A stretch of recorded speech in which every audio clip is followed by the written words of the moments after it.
Mundo Católico presenta El Pulso del Papa.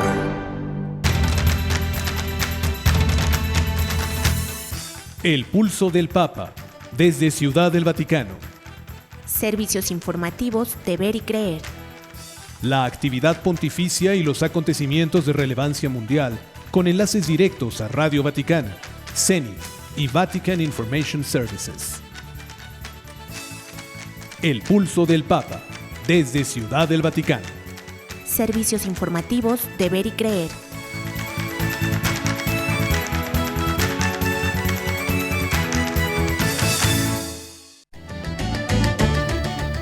El Santo Padre encomendó su viaje a la Jornada Mundial de la Juventud ante la Virgen de Santa María la Mayor. Cardenal pide a los jóvenes de la Jornada Mundial de la Juventud ponerse en camino como María llevando a Jesús. El Papa afirma, la trata es una realidad terrible que afecta a niños, mujeres y trabajadores. Francisco rezará en Fátima el Rosario por la Paz Mundial, afirma el Cardenal Secretario de Estado Pietro Parolin. El Papa pide al nuevo rector de la Universidad Lateranense anunciar la verdad del Evangelio. Cerca de 25,000 jóvenes de México participan en la Jornada Mundial de la Juventud Lisboa 2023. Le diremos la fecha de estreno de Sound of Freedom en México. El cantante Alejandro Sanz recomienda la última película de Eduardo Verástegui y de Jim Caviezel. Y por último, Iglesia en México alerta de intentos de estafa desde cuenta hackeada de sacerdote. Estas noticias y otras más enseguida en los servicios informativos de Ver y Creer. 31 de agosto. El 31 de agosto se estrena la película en México. Ah, sí. Ajá. Oye, que es un exitazo en los Estados Unidos. Sound of Freedom. Sí, con Jim Caviezel. Oh, qué bien, oye. Y qué bien le ha ido a Eduardo Verástegui, ¿eh? Sí, muy bien. Y la película es una denuncia durísima de la trata de personas y muy del fuerte, tráfico, ¿no? Sí, de niños. Sí, no, qué feo. Hay que verla. Sí, hay que verla. Sí. Bueno, querido público, qué gusto saludarle. Le agradecemos que esté con nosotros en estos servicios informativos de Ver y Creer.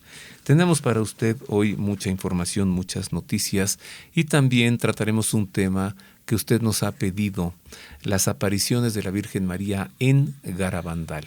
Y para tratar este tema conversaré aquí en el estudio con José Alberto Villasana, un muy buen teólogo, y con Ángel Díaz Bonet, quien conoce perfectamente esa aldea de San Sebastián en Garabandal y el tema de las apariciones, así que le conviene, quédese con nosotros. Pero antes de esto vamos a las noticias. Sí, empecemos a conocer lo acontecido en la semana en el Vaticano y Europa. Sea usted bienvenido a la información.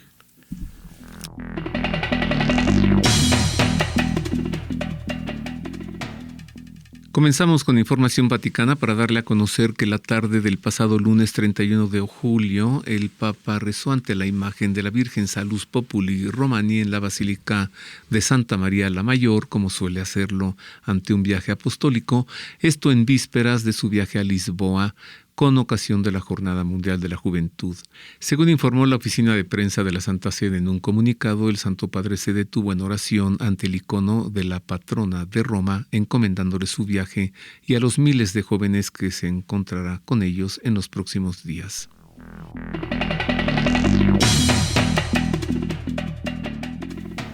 El patriarca de Lisboa en Portugal, el cardenal Manuel Clemente, alentó a los jóvenes peregrinos de la Jornada Mundial de la Juventud 2023, que inició el 1 de agosto, a ponerse en camino como la Virgen, que lleva a prisa a Jesús a su prima Isabel. Queridos hermanos y hermanas, bienvenidos a Lisboa, a esta ciudad que será su ciudad, dijo el purpurado portugués antes de comenzar la misa en el Parque Eduardo VII en Lisboa ante unos 200,000 jóvenes de todas partes del mundo, según señalaron los organizadores.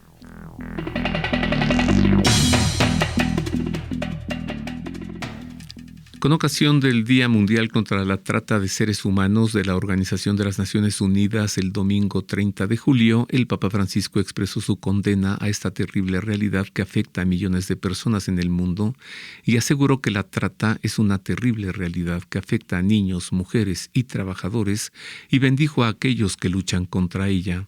Después de rezar el Ángelus del domingo, el Papa exhortó a seguir combatiendo la trata de seres humanos que convierte a las personas en meras mercancías.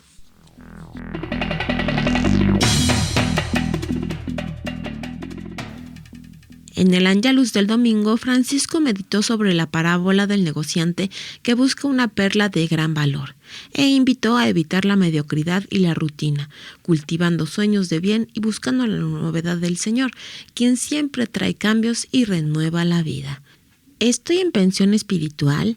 ¿Cuántos jóvenes se jubilan?, cuestionó el Papa Francisco en vísperas de la celebración de la próxima Jornada de la Juventud en Lisboa, en Portugal. En este contexto, el Papa instó a reavivar el deseo de buscar, encontrar y abrazar a Jesús, quien cambia nuestras vidas.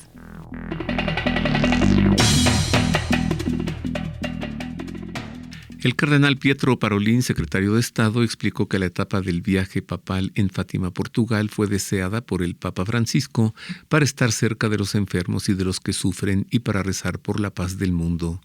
Con motivo de la próxima Jornada Mundial de la Juventud en Lisboa, que se lleva a cabo del 1 al 6 de agosto, el cardenal secretario de Estado mantuvo una conversación con los medios sobre las expectativas y la preparación del 42º viaje internacional del Pontífice.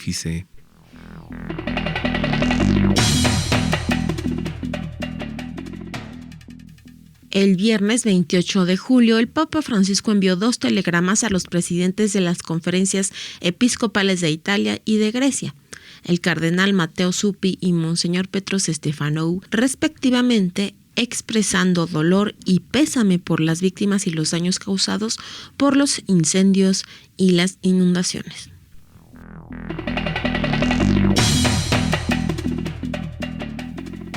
En otras noticias, el Papa invitó al nuevo rector de la Universidad Lateranense, Monseñor Alfonso Amarante, a anunciar el Evangelio con verdad y alegría para fortalecer la institución y su papel en la sociedad contemporánea. Se trata de hacer más robusta y ágil la Universidad Lateranense para honrar mejor su primera tarea, anunciar la verdad y la alegría del Evangelio mediante el estudio, la reflexión y el trabajo académico, se lee en la carta del Santo Padre dirigida a Monseñor Amarante.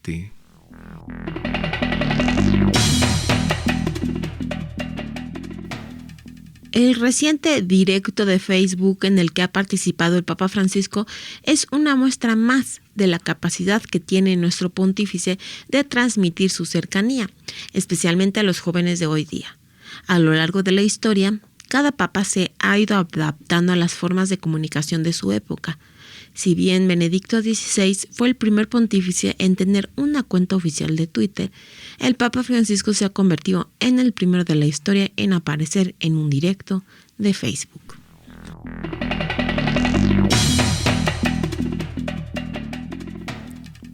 En otras noticias, Monseñor Paul Richard Gallagher, secretario del Vaticano para las Relaciones con los Estados, defendió los gestos públicos del Papa Francisco para acabar con el conflicto en Ucrania y asegura que el pontífice no propone un pacifismo vacío.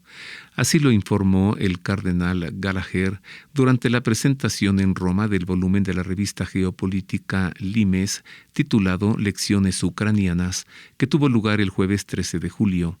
El arzobispo quiso así aclarar la posición adoptada por el Santo Padre respecto a la guerra en Ucrania y la interpretación que se le ha dado a sus palabras y gestos.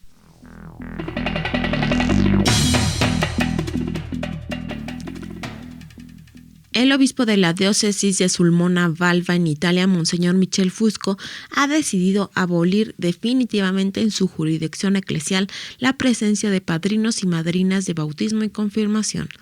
Esta decisión, avalada por un decreto especial, fue tomada después de más de 3 años de discernimiento, confirmó Monseñor Fusco en diálogo telefónico con la agencia ACI Prensa. Según el obispo, La decisión se basa en que anteriormente se elegían padrinos por criterios y finalidades sin tener en cuenta su papel específico, que es transmitir la fe y dar testimonio de ella en primera persona.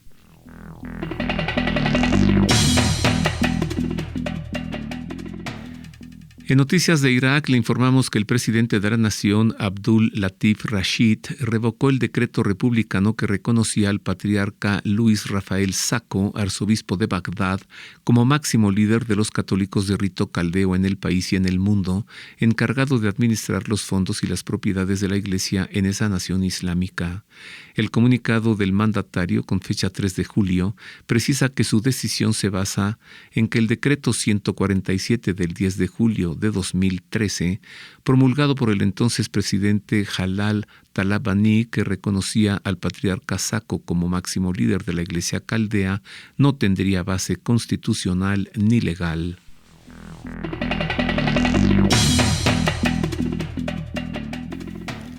La Comisión Justicia y Paz de la Asamblea de Ordinarios Católicos de Tierra Santa exigió que se detengan los ataques contra el clero cristiano, las iglesias y los lugares santos, tal como han sucedido en los últimos meses y que han despertado la ansiedad de los fieles, en particular en Jerusalén y en Haifa. De acuerdo a la agencia vaticana Fides, los líderes católicos denunciaron en un comunicado que escupitajos, abusos verbales, a veces violencia física, actos de vandalismo y pintadas en las paredes son perpetrados en su mayoría por judíos religiosos extremistas. Sin embargo, lamentaron que, como en el pasado, los agentes de la ley y el orden rara vez identifican y detienen a los autores de estos ataques.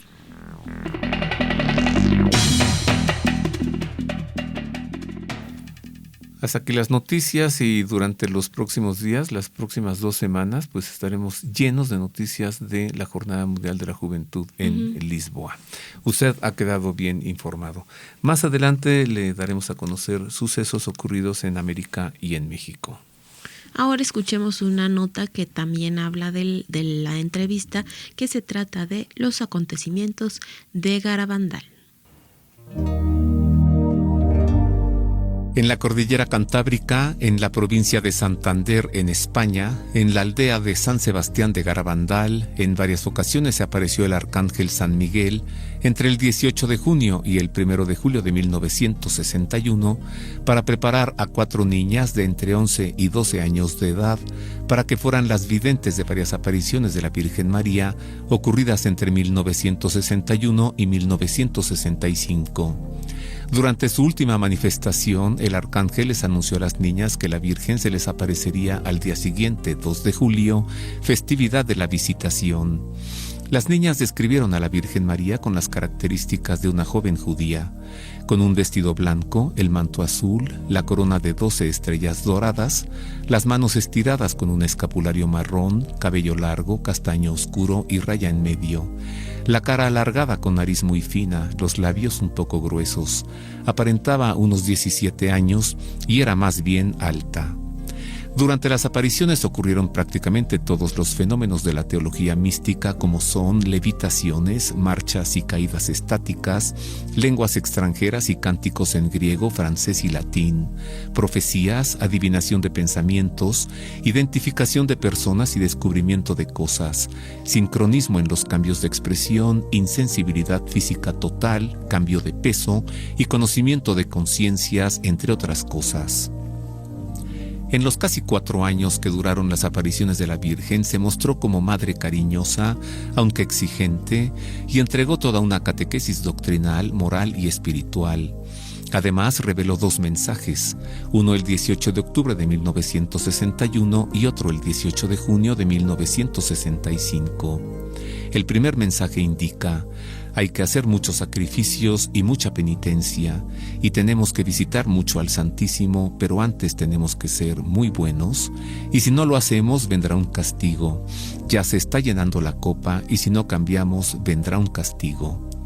El segundo mensaje advierte: como no se ha cumplido y no se ha hecho conocer al mundo mi mensaje del 18 de octubre de 1961, les diré que este es el último.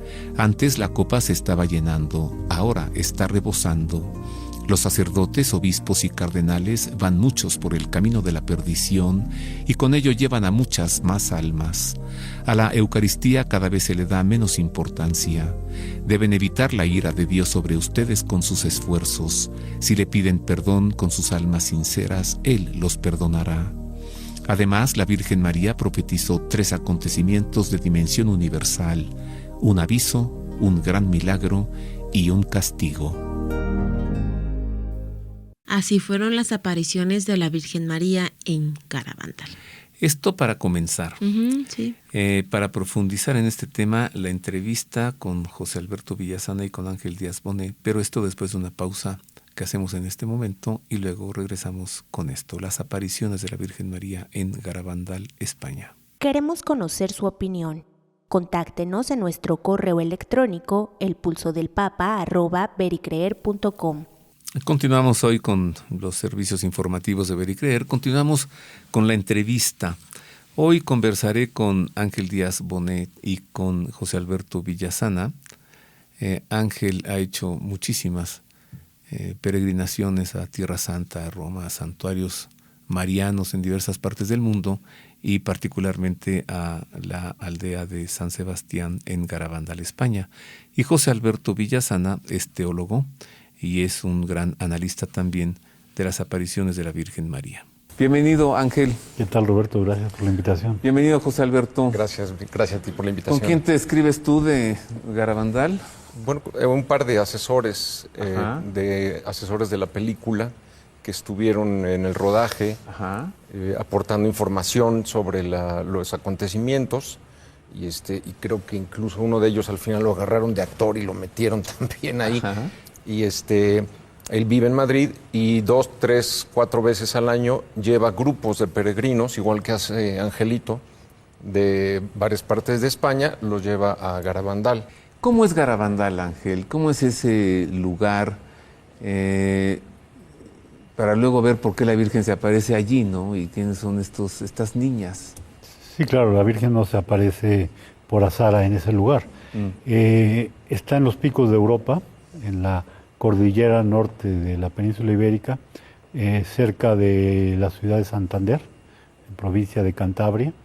Y es un lugar que desde la época de los celtas era un lugar de veneración por ellos, los celtas y todas estas tribus o etnias prehistóricas van a dar culto a la naturaleza, a los lugares, a las montañas. Y muchas de las apariciones marianas que han tenido lugar en los siglos en España han tenido que ver con lugares de culto pagano. Ya la Virgen se aparece en ese lugar y ella bendice el lugar y lo convierte para su culto, ¿no? Así hay muchos santuarios, mismo el santuario de Guadalupe en Extremadura y otros más. Bueno, y en México pues no había la diosa Tonantzin, ¿no? Horrible ahí en el Tepeyac, y la Virgen se aparece y los santifican. Sí, en Francia hay muchos montañas donde se daba culto a esa divinidad y donde se hacían sacrificios humanos, ¿no? Entonces ella viene a consagrar ese lugar para el culto cristiano y ese lugar hacerlo su casa. Ahora, Garabandal era un lugar, sui generis en esta parte de España, pues estaba aislado. Era un lugar que era inaccesible, tenías que dejar el coche, no podías venir en coche hasta el lugar, entre la nieve, pobre, de los más pobres, pero era un lugar donde todos los días se rezaba el rosario a las 7. Sonaba la campana y todos en el pueblo dejaban sus actividades a rezar. O sea que era ya un pueblo mariano de por sí. Entonces, por eso la Virgen viene y se presenta en ese lugar, ¿no? ¿Será este el último gran mensaje de la Virgen para la humanidad? Es hasta ahora, digamos, que de los que ha habido en estos últimos siglos es el más reciente, desde luego, y el más cercano a nosotros. Durante esos años está llevándose a cabo el Concilio Vaticano II y las advertencias pues son contrarias a todo el modernismo que se sembró dentro del Vaticano. Y en ese sentido es muy semejante, ¿estás de acuerdo?, a Fátima, o sea, en el sentido de la copa rebosándose, el aviso, el milagro y el castigo. Y de hecho, en las últimas apariciones que tiene la Virgen Santísima, a la vidente de Fátima, ya para despedirse, le dice: nos vemos en San Sebastián de Garabandal. Por eso el padre Pío, San Pío de Pietrelcina, dice que Garabandal es la continuación de Fátima. ¿En qué sentido continúa? ¿En el sentido del mensaje? Al ser acallado el mensaje de Fátima, que debía de haberse publicado en 1960, y se guarda... O a la muerte de Lucía. O a la muerte de Lucía, que también había sucedido. Se olvida mucho, era esas dos condiciones, y no se devela el mensaje, por lo menos en 1960. En 1961 viene la Virgen a decir, aquí está lo mismo. Sí, a repetir lo mismo que había dicho en Fátima.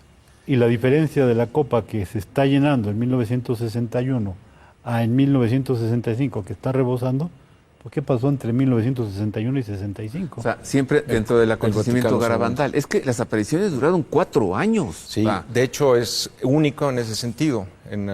Están documentadas más de 2,000 apariciones de la Virgen en esos 4 años a las niñas. Al principio dice, la copa se está llenando, 61, ¿no? Y a los mensajes finales, la copa ya se llenó. Está rebosando.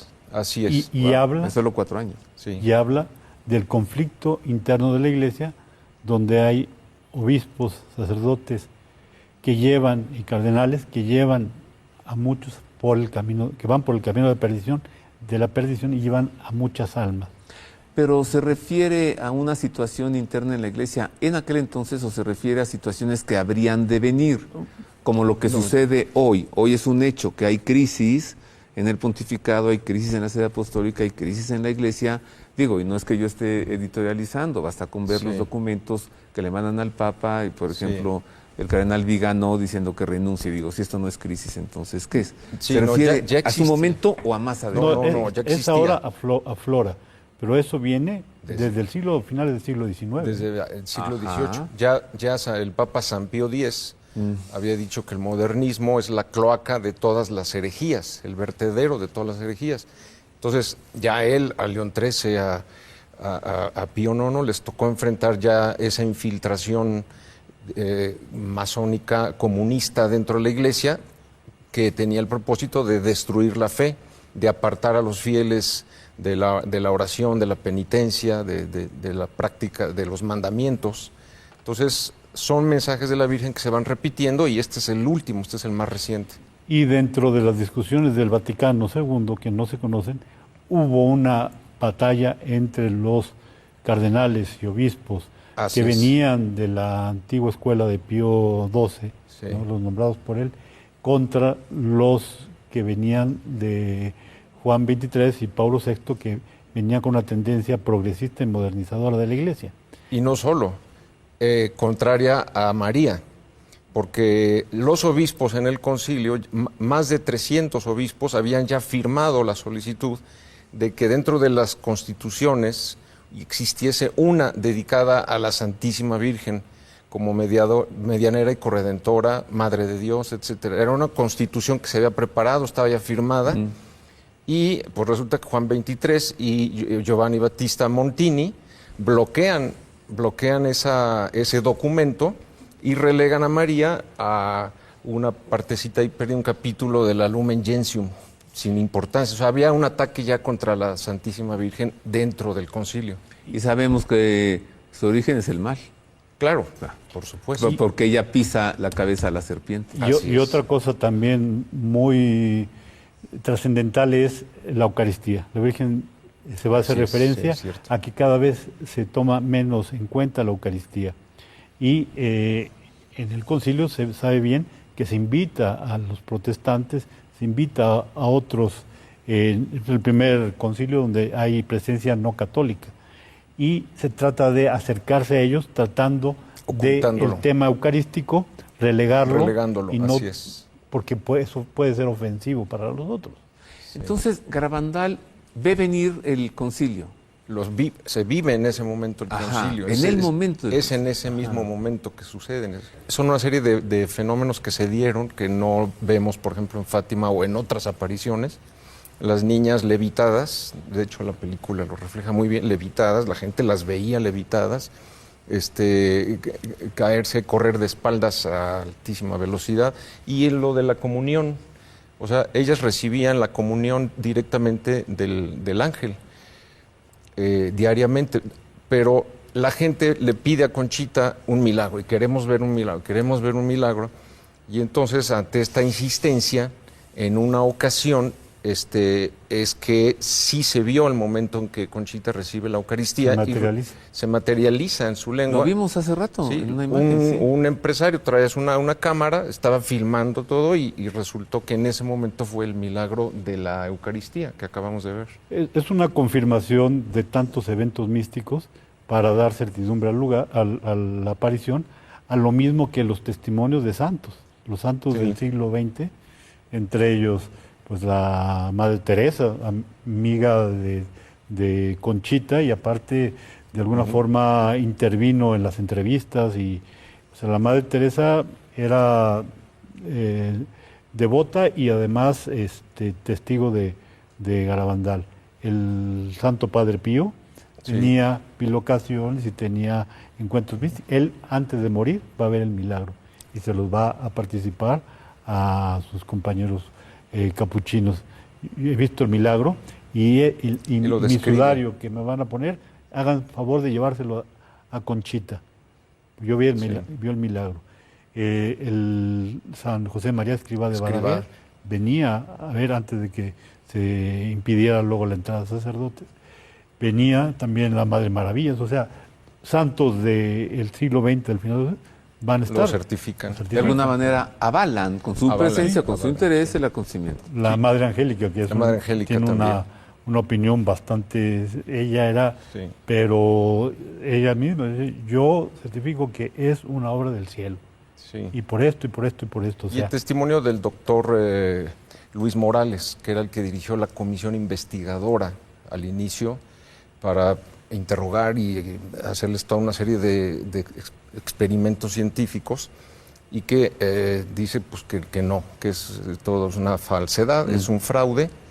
Y en el año 1983, públicamente, él confiesa su crisis de conciencia y dice, yo mentí. O sea, presionado por el obispo, el que le decía que tenía que salir el resultado reprobatorio. Entonces, ha sido perseguido el acontecimiento. Oye, como en prácticamente todas las apariciones, ¿no? Bueno, sobre todo que se tocaba un punto muy álgido, que era la crisis de la Iglesia. Y el falso diálogo interreligioso que se empezaba en el Concilio Vaticano II. Es contrario totalmente al falso diálogo interreligioso. Sí, porque nos está hablando de la Eucaristía centro de la Iglesia, que ahora se trata de pasar hacia un lado, como en los sagrarios ya no están en el centro, ahora los pasan a otro lado, para que no ofenda a los protestantes.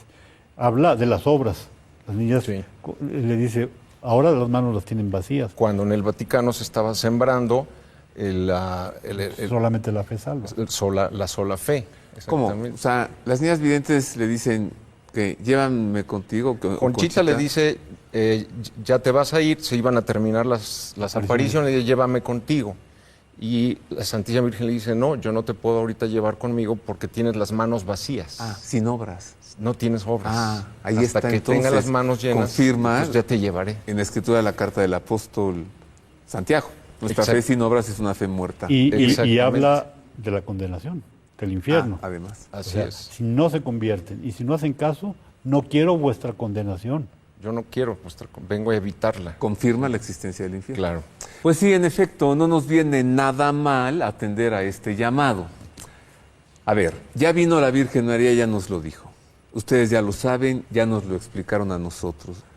Ya no se puede decir yo no sabía. Ahora, a partir de que lo sabemos, ¿qué hacer, José Alberto, Ángel? Pues difundir el mensaje y invitar. Difundir el mensaje. Hacer la invitación que la Virgen Santísima propone ahí, la penitencia, el ayuno, la conversión, las buenas obras de las que hablábamos y sobre todo la Eucaristía.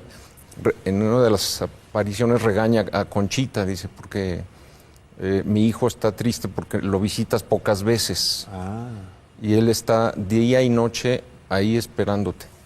Entonces, continuo la insistencia de la Eucaristía, la adoración eucarística, eso es lo que hay que difundir, digamos, lo principal del mensaje. Es el centro del culto. Y habla de una vida de sencillez, ¿no? Del rezo del rosario, de vivir una vida como en el pueblo. Por eso la Virgen en sus 2000 apariciones viene a convivir con las niñas, ¿no?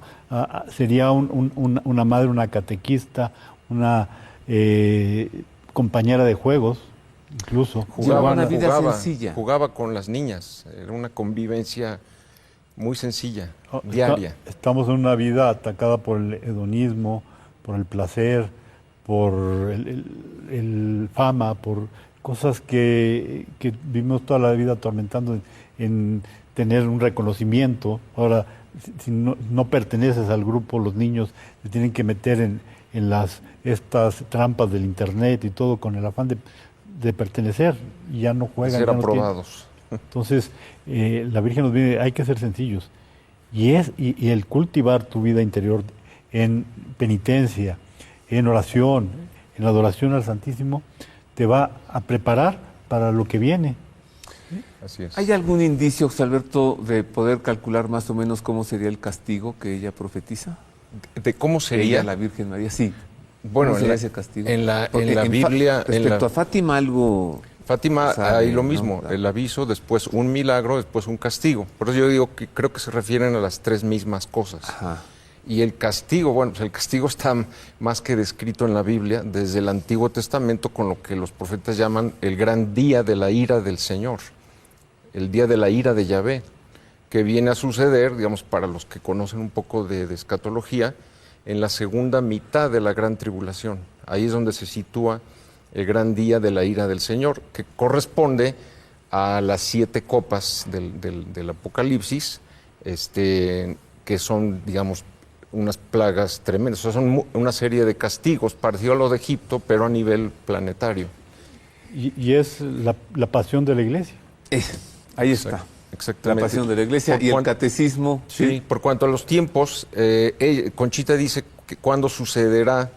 Entonces dice, sucederá esto en el peor momento de la Iglesia y de la humanidad. Es decir, cuando estemos ya en un cisma, en una guerra, una apostasía en ese momento generalizada. Sucede el aviso y el milagro. Pues en esa carretera ya estamos. Gracias, José Alberto. No, gracias a ti, al contrario. Gracias, Ángel. A ti, Roberto. Así que falta poco, ¿no? Todo indica que falta poco. Una pausa, queridos amigos. Volvemos con noticias de América y de México y también para platicarle acerca del milagro, el segundo milagro de la multiplicación de panes y peces en el Evangelio. Volvemos después de esta pausa. Haga suyo este espacio. Le invitamos a enviar sus sugerencias y opiniones a nuestro correo electrónico elpulsodelpapa@pericreer.com. Ya estamos de regreso ahora para darle a conocer noticias ocurridas en nuestro país y también en nuestro continente en América. Bienvenido de nuevo a la información.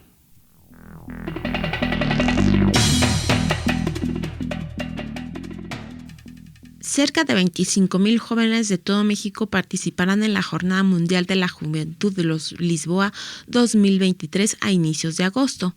Así lo aseguró Celeste Guzmán, una de las coordinadoras del equipo central de la Pastoral Juvenil Vocacional de la Arquidiócesis Primada de México. En entrevista con la agencia Así Prensa, Guzmán señaló que muchos de los peregrinos de las casi 100 arquidiócesis y diócesis de México se inscribieron como grupos individuales que en varios casos suman entre 800 y 1,000 jóvenes por jurisdicción eclesial.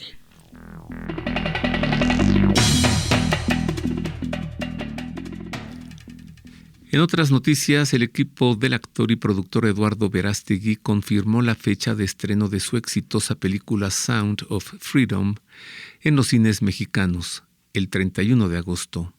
La película, dirigida por Alejandro Monteverde y distribuida por Angel Studios, se estrenó el 4 de julio en los Estados Unidos, alcanzando el primer puesto en la taquilla, superando a la quinta entrega de la saga Indiana Jones. Desde entonces ha rebasado los 4 millones de espectadores y los $49 millones de recaudación.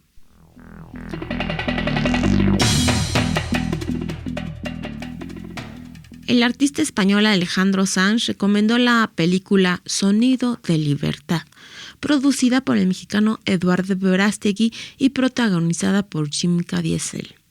En un mensaje difundido a través del canal oficial en español de la película en YouTube, el ganador de 24 premios Grammy Latino la ha alabado calificándola de brillante, no solo por la realización, por el trabajo de los actores, sino por el mensaje que transmite.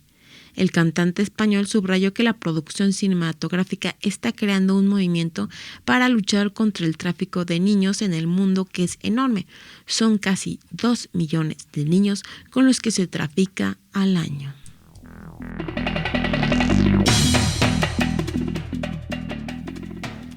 En Noticias de México, la Rectoría de Nuestro Señor del Calvario de Orizaba, en Veracruz, alertó a los fieles del hackeo de la cuenta de Facebook del padre Jafet García Velázquez, desde donde se suplanta su identidad para solicitar donaciones de dinero. El estafador, según medios locales, ha solicitado más de 4,000 pesos mexicanos a diversos usuarios de esta red social, argumentando que el rector del santuario padece pulmonía, cáncer o alguna enfermedad terminal, así que mucho cuidado con la cuenta de Facebook del padre Jafet García Velázquez.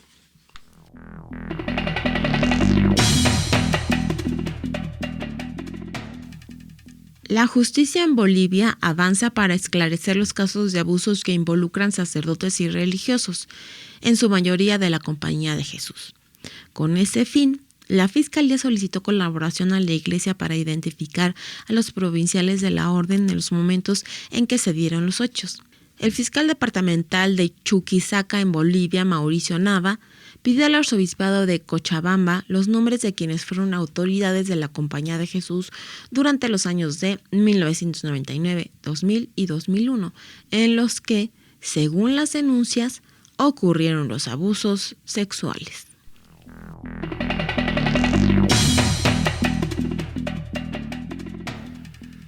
En noticias de Estados Unidos, le informo que el secretario adjunto del Departamento de Estado para Asuntos del Hemisferio Occidental en el país, Brian Nichols, pidió a la dictadura de Daniel Ortega y a su esposa Rosario Murillo en Nicaragua la liberación incondicional del padre Fernando Zamora Silva, del obispo Rolando Álvarez y de todos los injustamente detenidos en el país centroamericano. Hacemos un llamado para la liberación incondicional del obispo Álvarez, el padre Zamora y todos los que han sido injustamente detenidos por ejercer sus derechos constitucionales y humanos, incluyendo la libertad religiosa o de creencia, escribió el embajador en su cuenta de Twitter.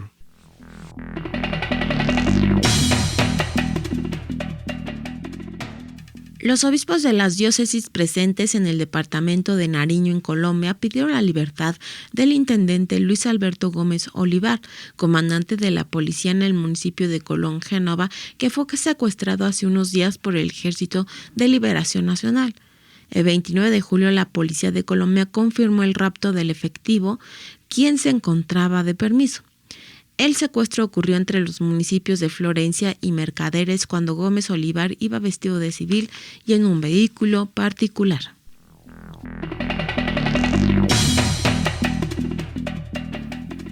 En otras noticias, le informo que el cardenal Blaise Cupich, arzobispo de Chicago en los Estados Unidos, expresó recientemente su confianza en las intenciones del camino sinodal alemán, al tiempo que advirtió sobre las divisiones en la Iglesia y calificó el pontificado de Francisco como histórico en una entrevista cuidadosamente redactada con medios diocesanos alemanes. Descritos por Dom Radio de Colonia el 27 de junio como una voz líder de la Iglesia progresista en los Estados Unidos, el arzobispo de Chicago también habló sobre la bendición de las uniones del mismo sexo, así como sobre el pontificado de Francisco.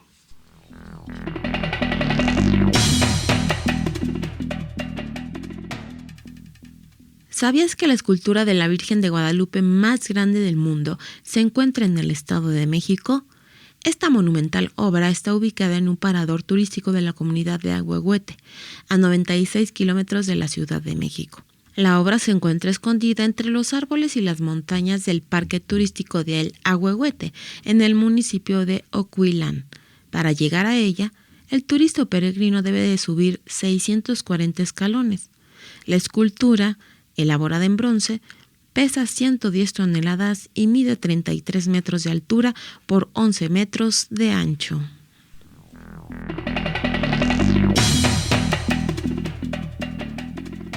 En una muy extraña nota procedente de Brasil, le informamos que un estudio realizado por el padre Lício de Araujo Vale de la diócesis de São Miguel Paulista en el país revela que 40 sacerdotes se suicidaron desde agosto de 2016 hasta junio de 2023.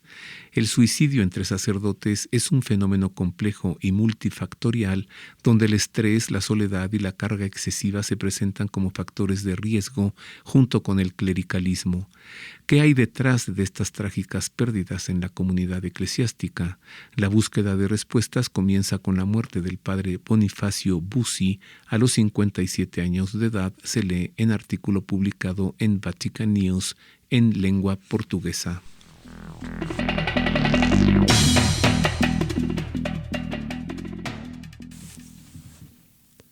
Y hasta aquí lo acontecido en América y México. Y hasta aquí terminan las noticias. Ahora escuchemos el editorial de esta semana, que hoy tiene como título Segunda multiplicación de panes y peces.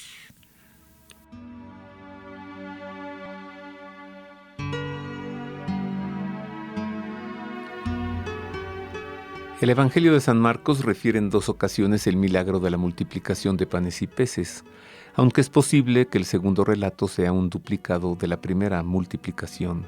Ambos guardan similitudes y diferencias, y quizás se trate de una doble interpretación teológica del mismo milagro. La primera para comunidades judías, la segunda para comunidades griegas y paganas, que puede obedecer a una intención de catequesis dirigida específicamente al lector para provocar una resonancia necesaria en la celebración de la Santa Misa. Jesús, como pastor, no solo dio de comer una vez a los hombres con sus discípulos, aquí se narra otra vez y se confirma, por medio de cestas llenas de sobras, la abundancia escatológica que se experimenta una y otra vez en el reino de Dios. Jesús predica, cura, da de comer, exhorta a la conversión, a la fe en el Evangelio y conduce así a la rica abundancia de la mesa de Dios. A diferencia de la primera multiplicación de panes y peces, en esta segunda es Jesús quien llamó la atención de los discípulos sobre la necesidad de la gente y les hizo notar su compasión por ellos, porque permanecían con él desde hacía 3 días sin tener nada para comer. Por aquellos días, habiendo de nuevo mucha gente y no teniendo qué comer, llama Jesús a sus discípulos y les dice: «Siento compasión de esta gente porque hace ya 3 días que permanecen conmigo y no tienen qué comer. Si los despido en ayunas a sus casas, desfallecerán en el camino, y algunos de ellos han venido de lejos». Sus discípulos le respondieron: «¿Cómo podrá alguien saciar de pan a estos aquí en el desierto?». La referencia temporal a los 3 días guarda correlación con el número teológico 3, símbolo de la divinidad y de cuanto se refiere a ella, especialmente en el culto, por lo que estos 3 días estarían indicando una acción de Dios en el mundo en favor del hombre, y pues no tienen qué comer, el signo divino se da en Jesucristo, quien es el alivio a la carencia de vida, representado en esta ausencia del sustento diario. El Señor, que se hizo presente en el mundo para ser Él mismo el camino de regreso al Padre, vence todo desfallecimiento en el deseo del encuentro con Dios, también en la lejanía de los pueblos paganos que ya tienen acceso a la fe y que han venido de lejos, anhelantes de encontrarse con Dios. La respuesta de los discípulos parece torpe, pues aunque ellos participaron en la primera multiplicación de panes y peces, ahora parecen dispensados del compromiso y de la práctica y al parecer evitan involucrarse al preguntar ¿cómo podrá alguien saciar de pan a estos aquí en el desierto? Saben que estando junto a Jesús y entregándole lo que tengan, Él lo multiplicará. Él les preguntaba ¿cuántos panes tienen? Ellos le respondieron 7. Entonces él mandó a la gente acomodarse sobre la tierra, y tomando los 7 panes y dando gracias, los partió e iba dándolos a sus discípulos para que los sirvieran, y ellos los sirvieron a la gente. También tenían unos pocos pececillos. Y pronunciando la bendición sobre ellos, mandó que también los sirvieran. Comieron y se saciaron, y recogieron de los trozos sobrantes 7 espuertas. Fueron unos 4,000, y Jesús los despidió. Subió a continuación a la barca con sus discípulos y se fue a la región de Dalmanutá. Jesús les respondió a sus apóstoles con una pregunta que los comprometió a participar en el milagro aportando lo que tenían. ¿Cuántos panes tienen? Ellos no pueden limitarse a aceptar el modo actuar de Jesús solo como simples espectadores o con una cierta admiración como lo hace la multitud. Jesús propone con palabras una enseñanza completa acerca de la actitud adecuada para descubrirlo y encontrarlo en su actuar. A diferencia del primer relato de la multiplicación, ahora fueron 7 panes y unos pocos peces, en lugar de 5 panes y 2 peces. 7 cestas en vez de 12 canastos con los trozos que sobraron. Y los que se saciaron fueron 4,000 en lugar de 5,000 hombres. El cuerpo de Jesús será alimento espiritual de los hombres de todas las razas y de todos los tiempos. Y al igual que en el primer milagro de los panes, Jesús se reunió con los apóstoles en la barca, pues juntos son la iglesia naciente, ahora para navegar hacia Dalmanutá, una localidad que ya no existe y que el evangelista San Mateo cita como Magadán, a diferencia de Marcos.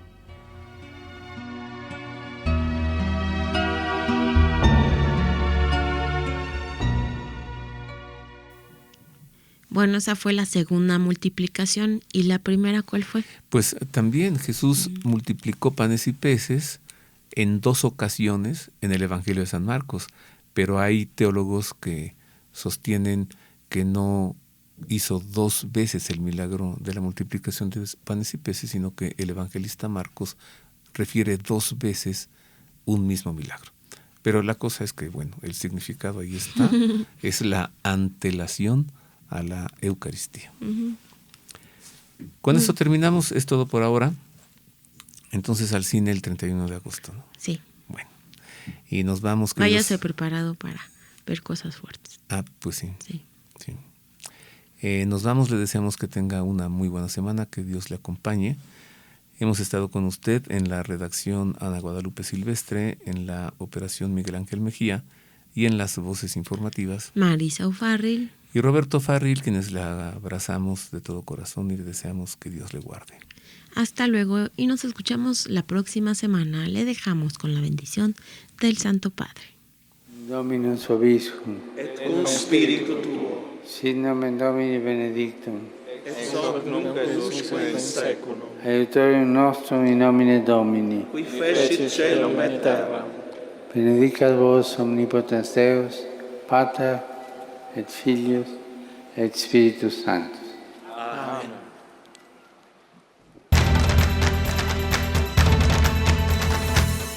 El pulso del Papa, desde Ciudad del Vaticano. Servicios informativos de Ver y Creer.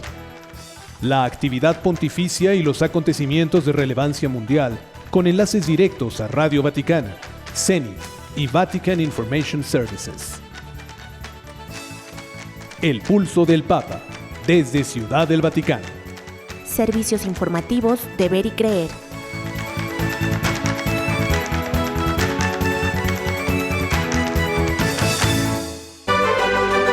Mundo Católico presenta El pulso del Papa